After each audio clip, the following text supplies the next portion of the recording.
COVID.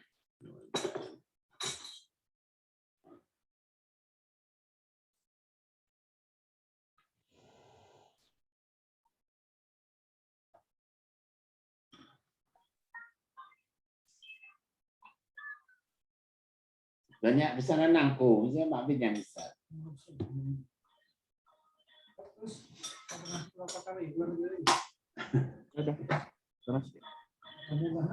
Korea Pak.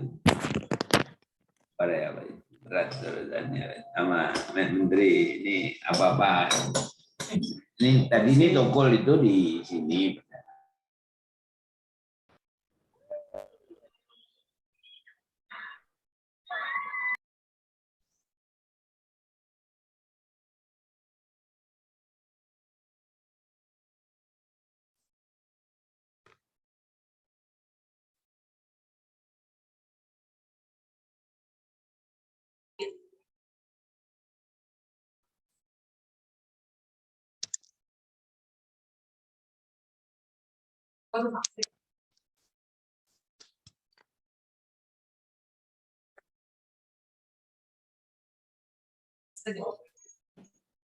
Lagi mulai sekarang.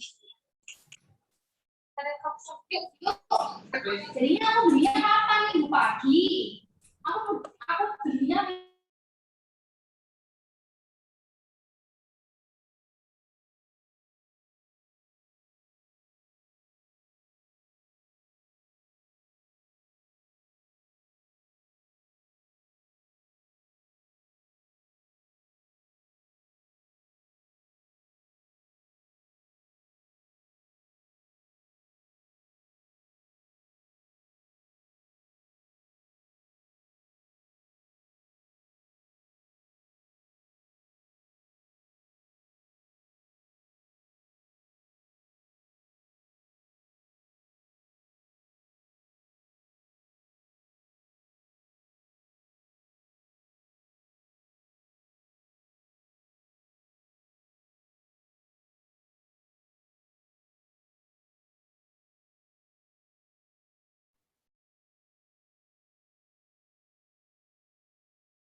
Kemudian silakan dimulai aja. Oke, baik.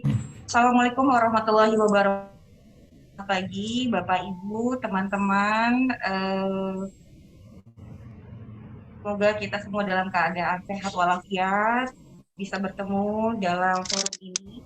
Izin menyampaikan mungkin terkait dengan maraknya kasus pendarahan otak dan korelasi dengan vaksin serta hal-hal yang beredar di media massa. Kami dari Rumah Sakit PON, Prof. Dr. Mahar Marjono, dalam hal ini akan disampaikan oleh Direktur Utama kami, akan memberikan statement dan konferensi pers. Oke, selanjutnya dari Bapak Direktur, monggo Pak.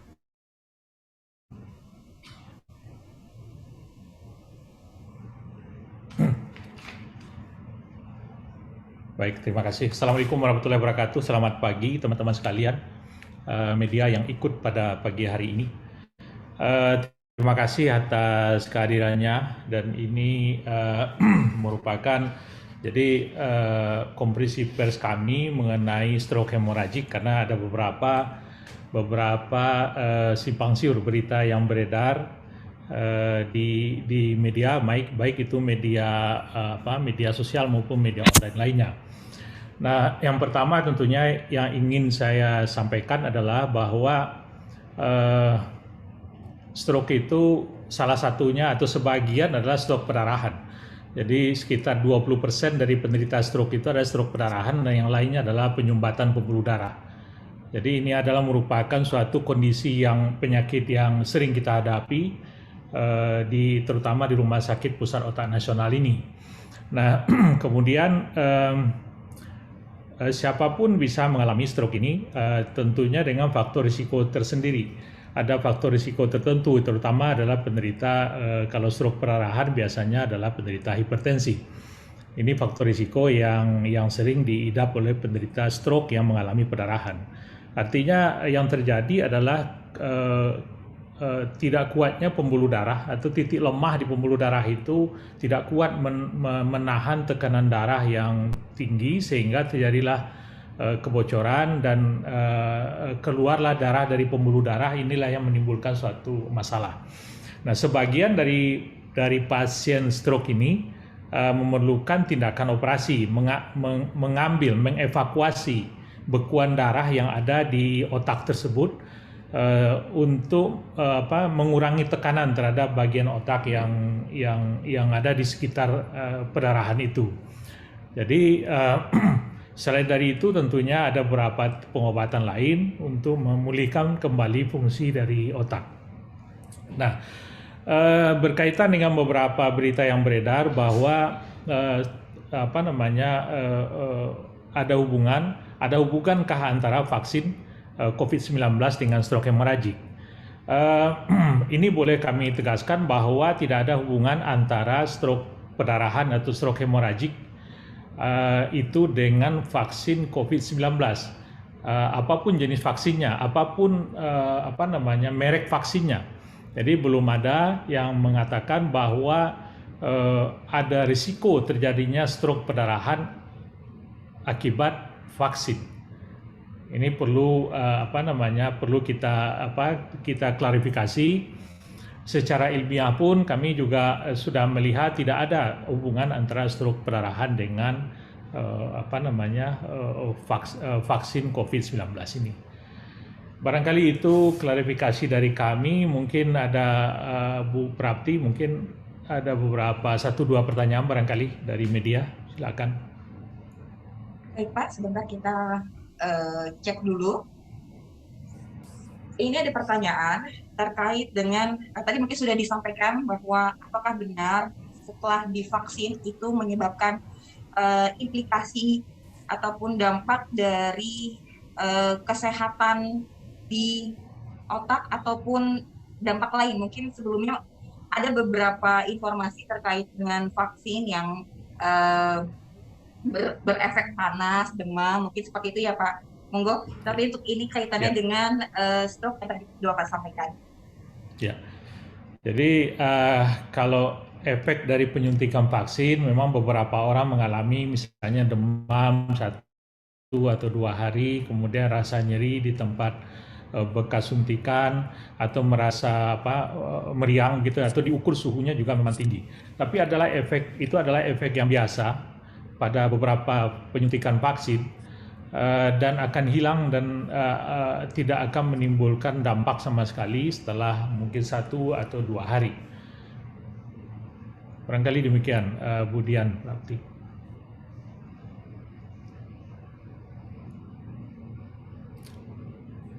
Silakan Bu Dian, ada lagi? Masih di mute itu? Ya, baik, izin Bapak, maaf. Ini juga penyampaian sekali lagi bahwa ada keresahan, mungkin tadi juga sudah diinformasikan bahwa vaksinasi, khususnya jenis vaksinasi yang sudah beredar, itu dari beberapa orang dengan kondisi kesehatan tertentu, ada yang langsung berdampak, tetapi ada juga yang memiliki dampak agak lebih lama dibandingkan yang lainnya. Ini terkait pertanyaan efek vaksinasi tadi juga sudah disampaikan. Kemudian untuk pendarahan otak ataupun pencegahan terhadap stroke, paling tidak stroke ringan, itu seperti apa ya Pak? Ini itu.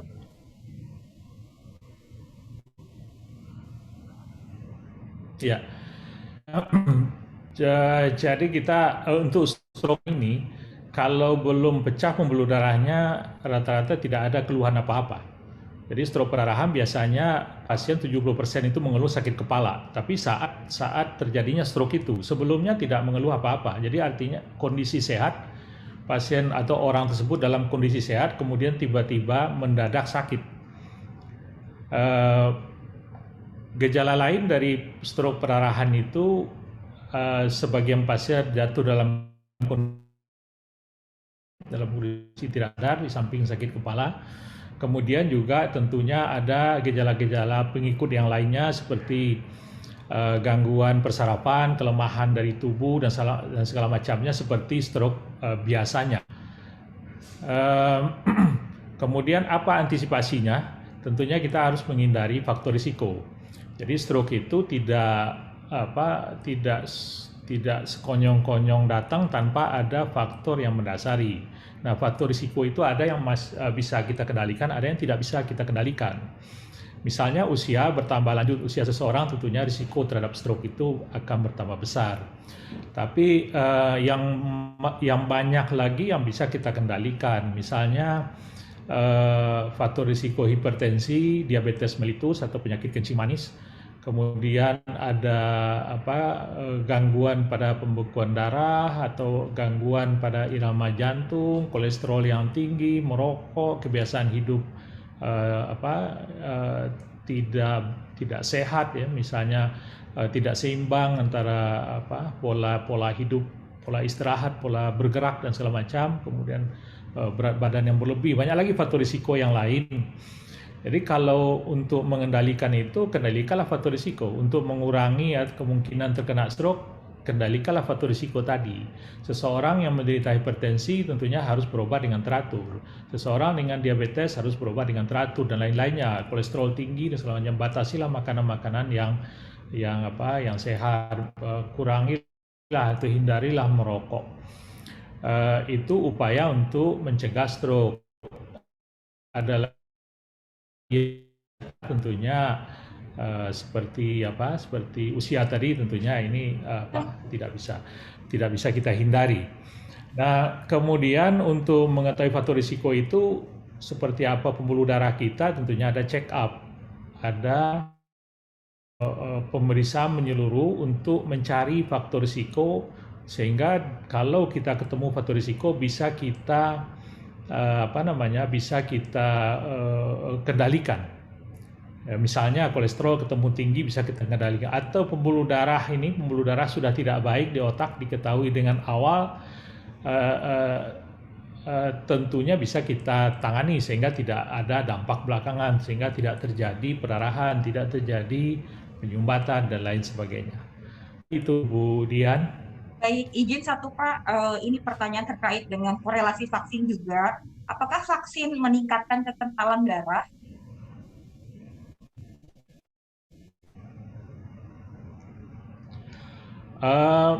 Tidak, paling tidak kami tidak pernah menerima pasien pasca vaksin itu mengalami stroke ya.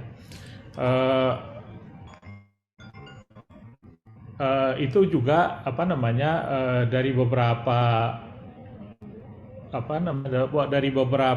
laporan yang kami dapatkan dari teman-teman dari neurolog juga, spesialis saraf juga tidak mengatakan bahwa ada pasien-pasien yang stroke setelah dilakukan atau mendapatkan vaksin, baik itu perdarahan maupun penyumbatan. Baik, saya izin membacakan ada dari kolom komen Bapak. Ini dengan Ibu Rini atau Mbak Rini Kustiani dari Tempo. Bagaimana rambu bagi penderita berbagai komorbid berat sebelum vaksinasi? Baik, jadi ada beberapa SOP, ada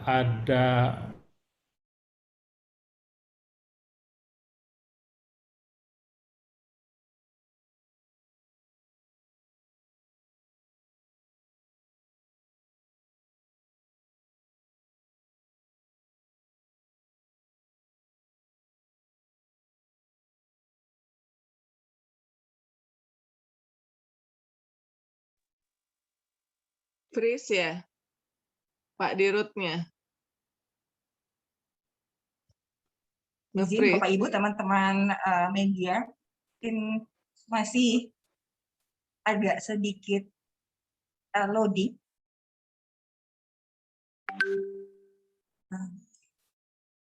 Pak Dirut, Dr. Mursyid.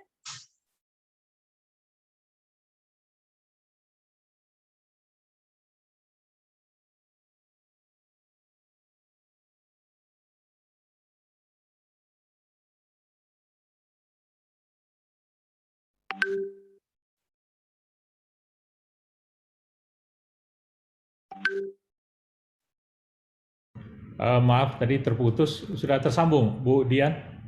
Bapak, monggo dilanjutkan. Oke, saya lanjutkan ya.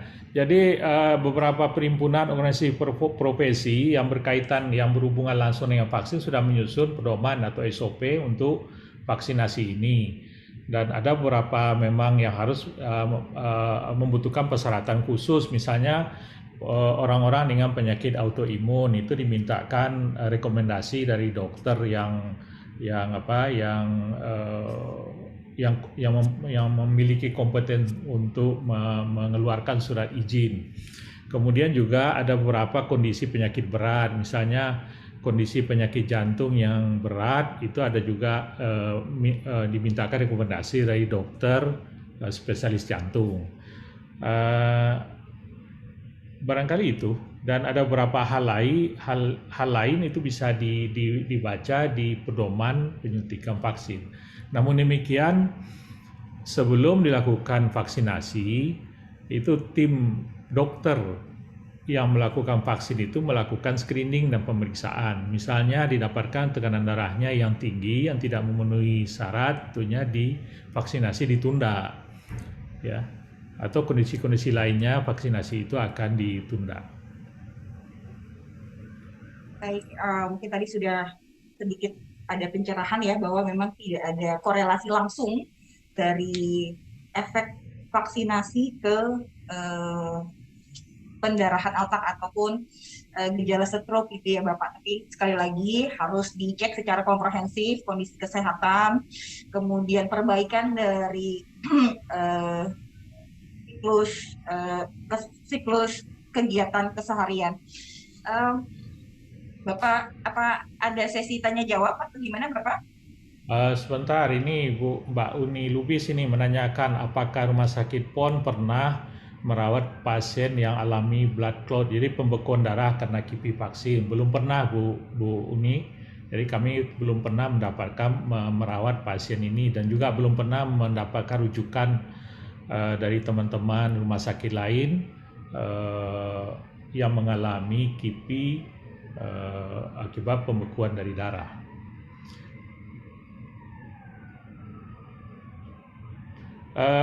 Mungkin ada beberapa pertanyaan lain. Saya rasa ini bukan kompetensi saya juga untuk menjawab.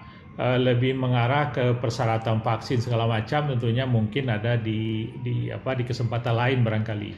Dan kami lebih memfokuskan untuk untuk mengklarifikasi bahwa tidak ada hubungan antara atau tidak ada stroke perdarahan yang disebabkan oleh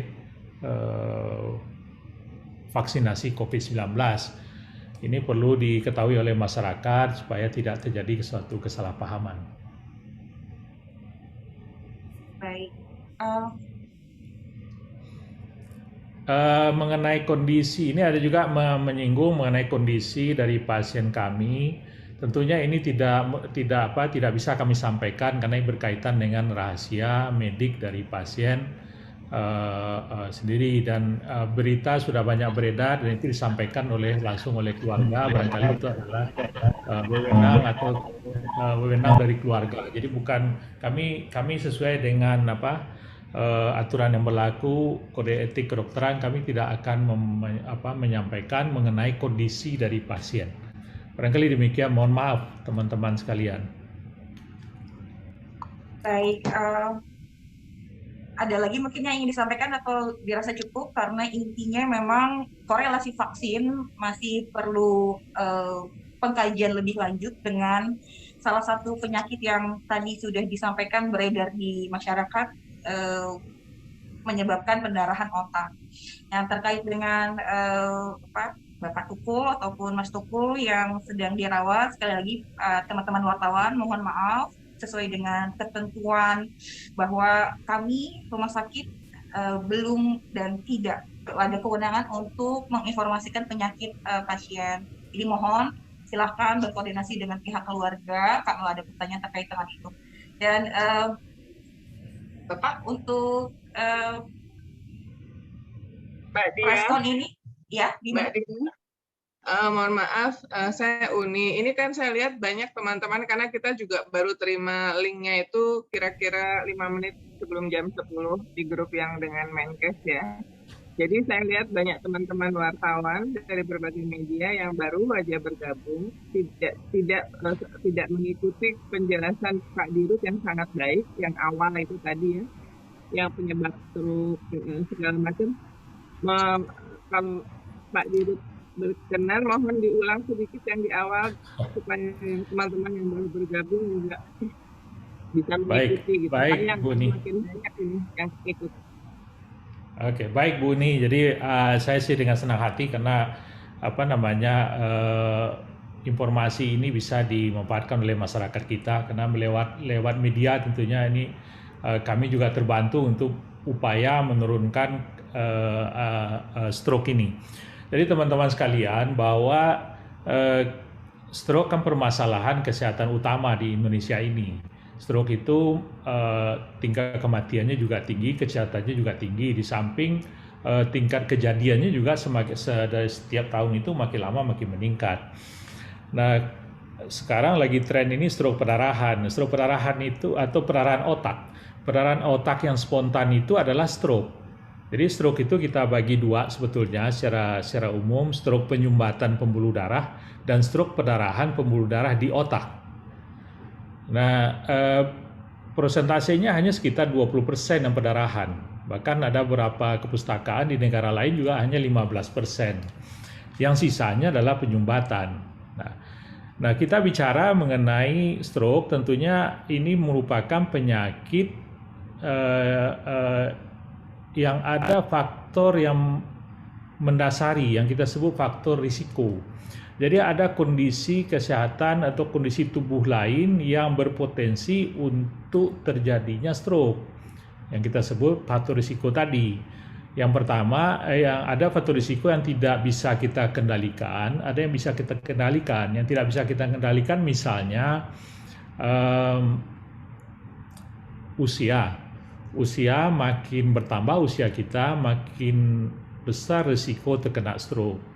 Kemudian ras. Jadi ada beberapa ras tertentu, misalnya di Amerika itu ras kulit hitam dibandingkan kulit putih, kemungkinan kulit hitam terkena stroke-nya lebih besar. Nah, faktor yang kedua ini yang lebih banyak adalah faktor risiko yang bisa kita kendalikan. Nah, yang paling banyak adalah hipertensi, kemudian penyakit gula atau diabetes, kemudian penyakit jantung, gangguan irama jantung, kolesterol yang tinggi, merokok, kegemukan, kurang olahraga, pola hidup yang tidak sehat, dan lain-lain sebagainya. Jadi ada lagi beberapa faktor-faktor yang kecil-kecil ya. Jadi faktor risiko ini semestinya bisa kita kendalikan dengan mengenali faktor risiko itu. Nah, bagaimana cara mengenalinya? Bisa kita periksa sendiri, bisa juga kita memeriksakan sebagian, tentunya harus kita periksakan ke rumah sakit dengan melakukan check up, atau kalau di Rumah Sakit Pusat Otak Nasional ada brain check up. Ini dalam rangka mencegah terjadinya kejadian penyakit, salah satunya adalah stroke ini. Nah, kemudian saya masuk ke stroke hemoragik atau stroke perdarahan yang 20% tadi. Itu adalah pecahnya pembuluh darah di otak akibat tekanan yang tinggi pada pembuluh darah yang sebetulnya sudah ada potensi untuk bocor, untuk pecah. Jadi pembuluh darah itu ada titik lemahnya di otak itu, dan pada waktu tertentu mungkin tekanannya meningkat ya, maka tidak kuat lagi pembuluh darah itu menahan sehingga pecah. Nah, bekuan darah itu akan keluar dari pembuluh darah sehingga mengganggu fungsi otak di sekitarnya. Nah, apa tanda-tandanya? Kalau penderita stroke ini adalah mendadak. Jadi orang yang sehat tiba-tiba bisa jadi timbul lemah sebelah, tiba-tiba tidak sadar, tiba-tiba dia akan tidak bisa bicara dan lain sebagainya ya. Nah, kalau khusus stroke perdarahan ini, pada umumnya 70% pasien dengan stroke perdarahan mengeluh sakit kepala. Kemudian sebagian besar juga 60% itu diikuti oleh penurunan kesadaran, jadi pasiennya tidak sadar. Yang lain-lain juga ada gejala yang lain, misalnya ada kelemahan dari anggota gerak, kemudian pada umumnya satu sisi. Kemudian ada juga yang mengalami kejang dan banyak lagi gejala yang lain. Ini yang dialami oleh pasien dari stroke ini. Jadi konsennya adalah bagaimana kita mencegah jangan sampai terkena stroke dengan mengendalikan faktor risiko, dan kalau sudah terkena stroke itu tidak ada waktu lagi kecuali harus segera ke rumah sakit. Karena makin cepat kita tangani, makin cepat kita lakukan tindakan, itu makin baik outcome-nya. Itu sudah literatur di dunia mengatakan demikian. Makin cepat ditangani makin baik. Jadi tidak ada ceritanya kalau kita harus mampir kiri kanan melakukan tindakan-tindakan yang tidak tepat untuk mengurangi stroke itu. Harus segera ke rumah sakit. Carilah rumah sakit terdekat yang bisa menangani stroke ini. Barangkali itu dari apa yang bisa saya tambahkan. Itu yang awal tadi Bu Uni, mudah-mudahan sudah bisa menjelaskan kepada teman-teman yang datang belakangan. Kemudian mungkin yang kedua, kami perlu menegaskan bahwa dari berita yang beredar mungkin perlu diklarifikasi. Tidak ada hubungannya antara pendarahan otak atau stroke pendarahan itu dengan vaksin COVID-19. Ya. Itu yang kami ingin klarifikasi. Jadi supaya ini masyarakat juga tidak salah paham mengenai hal ini, tidak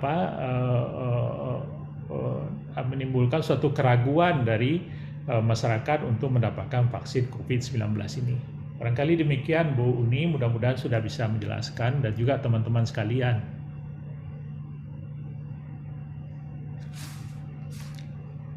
Baik Bapak, ya terima kasih atas penjelasannya. Sekali lagi mungkin ini juga awareness buat kami semua bahwa apabila mengalami gejala-gejala yang tadi atau mengarah ke sana, golden moment ataupun tindakan langsung membawa ke rumah sakit itu adalah tindakan yang paling diutamakan.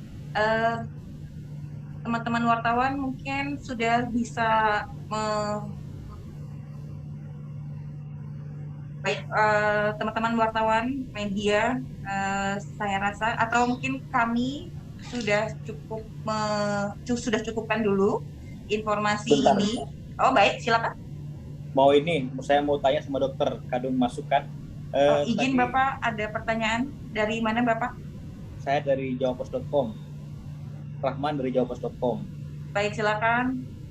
Saya ingin bertanya, dokter, untuk mengetahui gejala dini orang kena stroke, baik yang pendarahan ataupun yang pindah, itu ada tanda-tandanya nggak? Itu yang pertama. Terus yang kedua, untuk kasus Tukul Arwana sendiri sudah seberapa parah, stadium berapa itu kira-kira? Oke, terima kasih dok. Baik Pak Abdurrahman dari Jawapos, terima kasih. Jadi ada suatu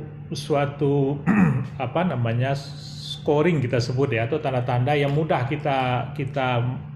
kita sosialisasikan terhadap awam gitu ya. Ada kita singkat dengan FAST, FAST.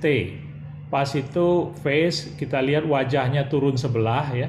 Yang sebelumnya nggak ada, ini terjadinya mendadak. Jadi wajahnya menyong sebelah mendadak, atau ada mengangkat tangannya satu tidak bisa bergerak ya, atau bicaranya terganggu, bicaranya cadel, pelo, atau mungkin tidak bisa bicara. Itu yang gejala yang terbanyak. Walaupun banyak lagi gejala yang lain, tapi dengan mengenali yang terbanyak itu sudah cukup banyak membantu masyarakat untuk segera datang ke rumah sakit. Nah, T-nya apa? T-nya time to hospital. Waktunya Anda berangkat ke rumah sakit. Jadi itu yang di mana-mana bisa dibuka di Google gitu, FAST itu. Ya, ini adalah tanda untuk yang mudah dikenali dan diingat sehari-hari mengenai stroke ini. Kemudian pertanyaan kedua, tentunya seperti saya sampaikan tadi, saya tidak berhak untuk menyampaikan kondisi pasien karena ini berkaitan dengan hak dari pasien kami dilarang dengan melanggar kode etik kalau kami menyampaikan kondisi dari pasien, dan terutama tentunya bisa ditanyakan atau bisa informasi yang didapatkan dari keluarga, karena keluarga lah yang berhak atau ahli waris lah yang berhak untuk menyampaikan hal ini. Barangkali demikian Pak Abdul Rahman dan teman sekalian, mohon maaf mengenai pertanyaan kondisi pasien ini kami tidak akan bisa menjawabnya.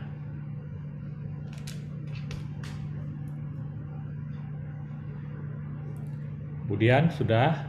Baik, alhamdulillah, masya Allah banyak pencerahan terkait dengan awareness stroke ataupun mungkin pendarahan otak serta korelasi dengan vaksinasi. Teman-teman media, sekali lagi kami menyampaikan respon ini untuk awareness bahwa vaksinasi tidak ada kaitannya dengan pendarahan otak. Kalaupun ada kasus, kami harus sampaikan secara komprehensif dari sisi medis yang tadi disampaikan oleh Bapak Direktur. Saya rasa cukup, atau mungkin izin Bapak sudah bisa menutup pertemuan. Mbak Dian, boleh saya tanya sedikit? Ini cuma terkait istilah. Yang digunakan untuk stroke itu pendarahan atau perdarahan ya Pak? Mungkin bisa baik, monggo Bapak ada. Ini bahasa Indonesia yang baku barangkali ya, kita bisa lihat di kamus. Kalau kita sering menyebut stroke perdarahan. Kalau bahasa Latinnya hemorrhagic atau hemorrhage bahasa Inggrisnya. Jadi kalau stroke penyumbatan dan stroke perdarahan, jadi dua itulah jenisnya. Secara umum bisa kita sampaikan dalam bahasa Indonesianya demikian, Bu. Terima kasih. Oke. Baik, cukup Bapak Ibu, teman-teman media. Baik. Terima kasih atas waktunya. Terima kasih Dr. Mufid, Bapak Direktur Utama atas penjelasannya. Semoga kami semua menjadi lebih aware dengan fast tadi, bisa lebih paham bahwa yang paling utama adalah segera ke rumah sakit terdekat untuk melakukan pengobatan ataupun pengecekan lebih lanjut. Bapak Ibu, teman media, terima kasih atas waktunya. Kami sudahi pertemuan ini. Izin, wabillahi taufiq wal hidayah. Assalamualaikum warahmatullahi wabarakatuh.